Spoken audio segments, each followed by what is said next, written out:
In this video, I want to share with you an unexpected problem I had with my 2004 Toyota Camry. The car is 20 years old, and a very poor design consideration from Toyota finally reared its ugly head. Most oil dipsticks are a long, flexible metal rod. They work very well. But Toyota decided to put a piece of plastic on the end of their dipstick. This is the part that's going to rest in the hot oil. Every time you pull the dipstick out to check the oil, you're going to be pushing it up and down this bent tube. This in turn will bend that piece of plastic back and forth, repeatedly. One day you pull your dipstick out and you find out your dipstick is a lot shorter than it used to be. Apparently, the Toyota design group does not know that if you flex a piece of plastic back and forth, especially one that's been cooked in hot oil for a couple 100,000 miles, it will eventually break. So now I have this piece of plastic floating around inside my engine somewhere. Not only that, how many different small little pieces came from this area that are floating around in there as well? If your dipstick hasn't broken yet, the fix is really easy. Simply go out and buy another one. You'll have a new piece of plastic you'll be bending back and forth, which should gain you many more years of use on your car without a broken dipstick. Unfortunately for me, it's too late to take that option.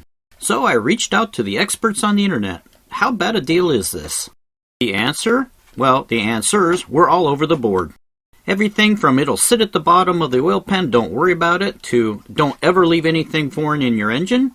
And finally, the answer I decided to listen to is even if it doesn't get sucked into the engine, it will get caught by the oil screen and block the flow, causing less oil through your engine. So I have to tear my engine apart and go in there and look for that broken part. That's what this video is about. I look through my trusty Haynes manuals, find the correct manual, roll up my sleeves and get to work. Unfortunately, the manual wasn't a whole bunch of help. Basically, for removal of the oil pan, which is where I think the thing is sitting, it says disconnect the battery. Yeah, I'm not doing that. Prevent the car from rolling, jack it up, drain the oil, unbolt the pan and pull it off. It was actually very helpful when it showed me which bolts I have to remove. And the fact that the best tool to use to remove it is a putty knife. I would have never thought about that. The knife can actually get in there and break the seal. Speaking of seal, the installation part said that I have to put it in using sealant. Perhaps this manual was written before they invented gaskets. So, before starting, I head down to the auto parts store and pick a couple items. A new oil pan gasket, new oil drain plug washer gaskets, and finally, the new dipstick that I'll have to have. Alright, let's get started. First, I remove the front tire on the right side. Don't get distracted by bright shiny objects while you're doing this.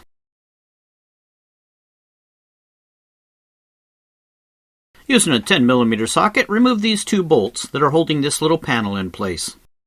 You can see right here is the gasket area where the oil pan meets the engine.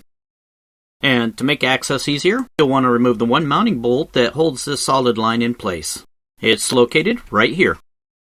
Use a 10mm socket.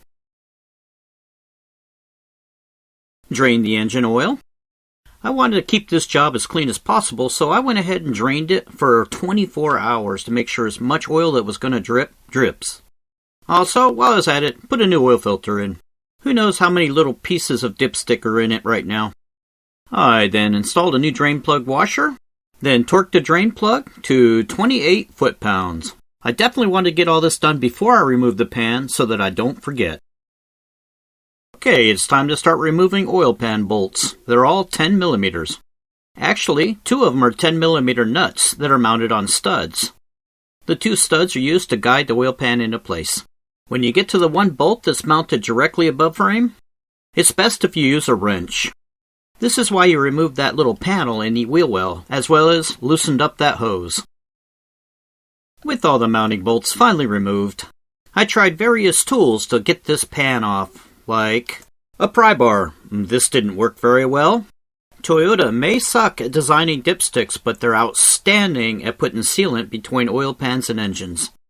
Finally, I remembered the maintenance manual said something about a paint scraper. Let's give that a try. Awesome! That's the ticket. Now, when you pull this pan off, please remember there's at least a 1/4 inch of oil still sitting in the bottom of it. Toyota actually did not put the drain plug on the bottom of the pan. They put it on the side. So, try to keep the oil pan level when you're pulling it off.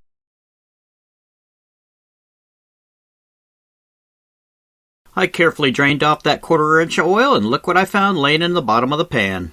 That's the main body of my plastic dipstick. Then I noticed this stuff right here. What is that? It appears to be little teeny pieces of dipstick.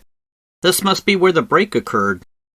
Looking up at the oil inlet screen, I can see a larger piece of it's made it up into the screen. And just like those wonderful people on the internet that are willing to share their knowledge with us, it is indeed blocking part of the flow of the oil pickup. So, my vote, all the work I'm doing now is well worth my time. I try to clean up some of the residual oil that's going to drip on my face, then try scraping the old seal off with a paint scraper. It really didn't work so well. What you really need is a brand new razor blade. And while you're at it, clean off all the extra sealant on the oil pan itself with this razor blade. While pulling one of the 2 nuts off of the pan, the stud came out with it. This is easy to fix. Simply clamp it in a vise and unscrew it.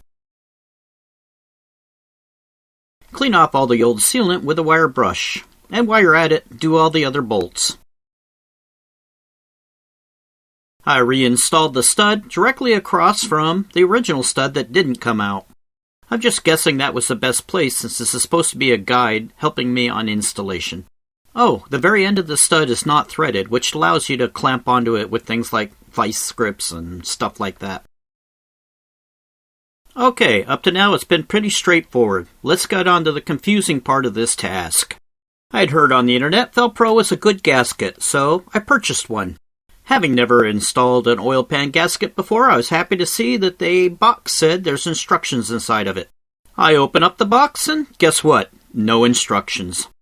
Not only that, they decided to add to the confusion by including 3 tubes of sealant inside the box. What am I supposed to use that stuff for? Okay, it's an online world. Let's head over to Velcro's website. First off, they say certain types of silicone sealant will cause the gasket not to work. Of course, they don't say what types of silicone sealant. Then they say you want to use an RTV sealant. That seems pretty clear. Let's take a look at the sealant they put in the box. Well, it's gray. That's nice. And it does say RTV right here. Wait a minute. It also says it's silicone. Didn't they just tell me not to use silicone on a gasket? Well, let's read on. Maybe it'll get a little clearer. They make it pretty clear to follow the sealant's manufacturer's installation recommendations. So, this manufacturer says, apply a continuous even bead along the surface. Wait a minute. Back to Velcro's website. They say not to put it all the way around the gasket, only in certain areas. Really, guys, did you actually read the sealant tube instructions that you put into this box? Okay, back to the internet experts. This turned out to not be much help. If you would like hours and hours of useless internet searching, ask the question of whether or not sealant is required with a gasket. Actually, more opinions on this subject than there are people on the planet Earth. So, I said, to heck with it, I'm going to put the gasket in dry. If it leaks, I'll go back and deal with it then. Lay the gasket on your cleaned up pan. One final degreasing where you're going to install the gasket.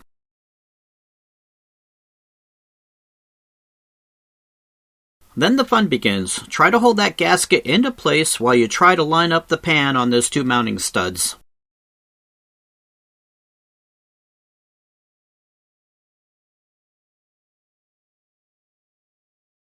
Once you finally get it into place, install your 2 nuts to hold it up.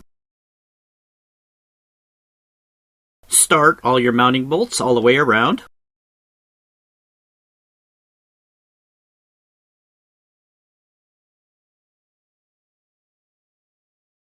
Then torque all of the bolts to 80 inch-pounds. Let me emphasize, inch-pounds, not foot-pounds. You're putting a steel bolt into an aluminum block. I just guessed at the torque on the one I had to use the wrench on. And to make sure I didn't miss any, I actually went around twice with the torque wrench. Oh, I'd also like to thank my neighbor for some advice he gave me. He enjoys watching a guy that doesn't have a lot of mechanical experience try to maintain a 20-year-old car, and he helps me out a lot. He said after I drive this thing for a while, go back and retorque those bolts because that gasket will compress. And he was right. When I retorqued them, the bolts actually did snug up a little bit. You can now put the car back together. Don't forget to reinstall the mounting bolt for that hose you loosened, the panel in the wheel well, the tire, and absolutely do not forget to put oil back in this engine. So, if your dipstick hasn't broken yet, it will. So go out and get a brand new one. Save yourself all this hassle. Thanks for watching.